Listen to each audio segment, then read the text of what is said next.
So I first did clinical research with SLT starting back in 1996 when working with Latina to help perform the first U.S. clinical trials that led to approval of SLT in the United States later on. So basically in the mid-90s we started developing clinical experience. We worked together to develop treatment algorithms and measure clinical performance.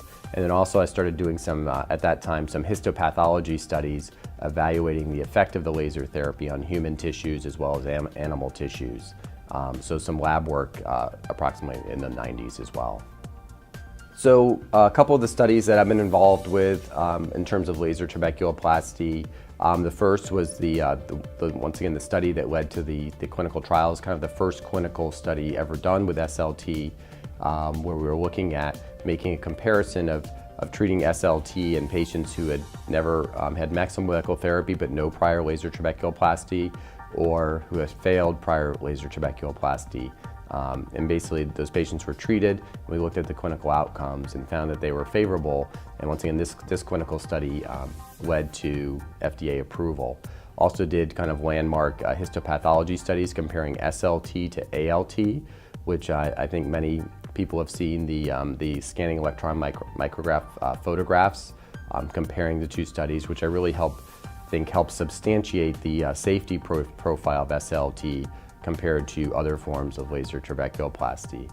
And then more recently, the SLT med study, which was completed several years ago, I think is really the most modern comparison of treatment algorithm. And that study looked at using a modern treatment algorithms of medical therapy, using prostaglandin analogs, etc., comparing that to using SLT as a primary study in the treatment of patients who are newly diagnosed with glaucoma.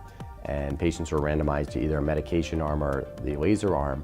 And the SLT med study really helped, I think, form what we do in clinical practice these days and guide it, as it showed that SLT was a very reasonable treatment for first-line glaucoma patients.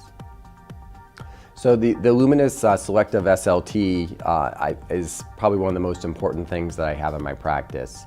I certainly use it to treat patients who are new to glaucoma therapy, so patients who have never used anything are either newly diagnosed, ocular hypertensives, or early glaucoma patients.